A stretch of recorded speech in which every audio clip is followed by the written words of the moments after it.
আসসালামু আলাইকুম everyone, Naim moms কিচেনে আপনাদের সবাইকে জানাই স্বাগতম।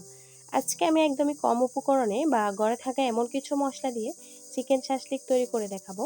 আর এই শাসলিকটা আপনারা চাইলে ইফতারি হিসেবে রাখতে পারেন। আশা করছি আমার আজকের রেসিপিটি আপনাদের কাছে ভালো লাগবে। আমার রেসিপিটি যদি ভালো লেগে থাকে তাহলে প্লিজ আমার চ্যানেলটি সাবস্ক্রাইব করবেন আর ফেসবুক পেজটি ফলো দিয়ে রাখবেন। তাহলে চলুন আজকের রেসিপিটি শুরু করি। চিকেন শাসলিক তৈরি করার জন্য এখানে আমি 400 গ্রামের মতো বোনলেস চিকেন নিয়েছি। আর এই চিকেনগুলোকে আমি এরকম টুকরো করে কেটে নিয়েছি। চিকেনগুলোকে আমি বেশ বড় করেও কাটিনি, আবার একদম ছোটও করিনি। এরপর আমি এখানে দিয়ে দিচ্ছি 1 চামচ আদা বাটা, দিয়ে দিচ্ছি 1 চামচ রসুন বাটা, দিয়ে দিচ্ছি আমি 1/4 চা চামচ সাদা গোলমরিচের গুঁড়া, দিয়ে দিচ্ছি 1/2 চামচ লাল মরিচের গুঁড়া, দিয়ে দিচ্ছি 1/2 চামচ ধনিয়া গুঁড়া, 1/2 চামচ জিরা গুঁড়া, দিয়ে দিচ্ছি 1/2 চামচ লবণ, দিয়ে দিচ্ছি আমি 1/2 চামচ গরম মশলা। এবার আমি এখানে দিয়ে দিচ্ছি 1 টেবিল চামচ পরিমাণ লেবুর রস। লেবুর রসটা অবশ্যই দিতে হবে। এবার আমি এখানে দিয়ে দিচ্ছি 1 টেবিল চামচ পরিমাণ টমেটো সস, দিয়ে দিচ্ছি আমি এখানে 1 চা চামচ পরিমাণ সয়া সস। এবার সবগুলো মশলা আমি চিকেনের সাথে ভালোভাবে মিশিয়ে নিচ্ছি। সবগুলো মশলা চিকেনের সাথে ভালোভাবে মিশিয়ে নিতে হবে, যাতে করে প্রত্যেকটা চিকেনের মধ্যে ভালোভাবে মশলাটা লেগে থাকে।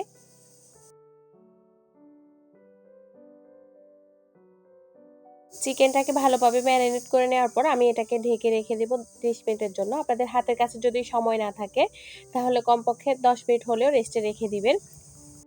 চিকেনটাকে আমি একটা ঢাকনা দিয়ে ঢেকে একটা সাইডে রেখে দিচ্ছি 30 মিনিটের জন্য।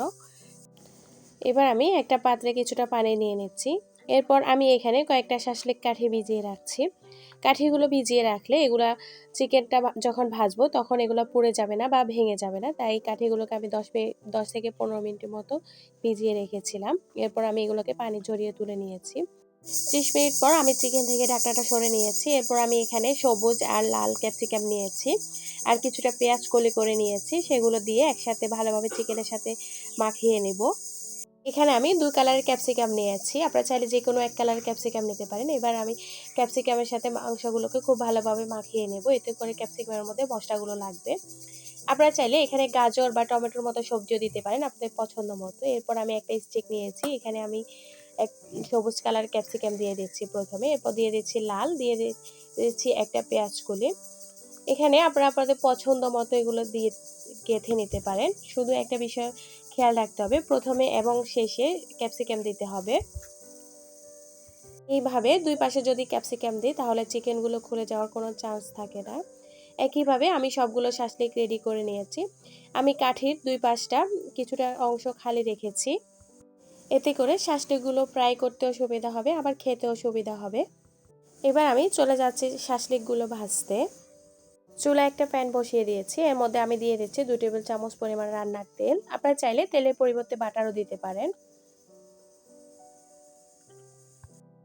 তেলটা কিছুটা গরম হয়ে আসলে এরপর আমি এখানে দিয়ে দিচ্ছি একে একে শাসলিকগুলো। আমি এখানে শাসলিকগুলোকে 2 ব্যাচ করে ভাজবো, একসাথে অনেকগুলো দিব না। চুলার আঁচটা মিডিয়াম লোতে রেখে আমি শাসলিকগুলোকে ভেজে নেব।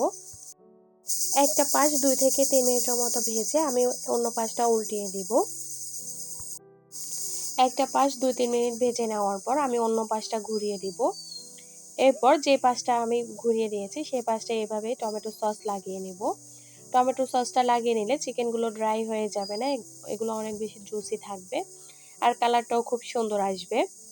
এভাবে আমি প্রতিটা পাশ ঘুরিয়ে ঘুরিয়ে ভেজে নিয়েছি আর টমেটো সসটাও লাগিয়ে নিয়েছি। একটা ব্যাচ ভাজতে আমার সময় লেগেছে 15 মিনিটের মতো। একইভাবে আমি বাকি ব্যাচটাও ভেজে নেব। ব্যাচ তৈরি হয়ে গেছে আমার চিকেন শাসলিক।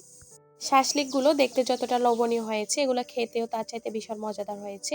এই শাসলিকগুলো গরম গরম আপনারা পরিবেশন করতে পারেন পোলাও, ফ্রাইড রাইস, রুটি, নান, পরোটা যে কোনো কিছুর সাথে।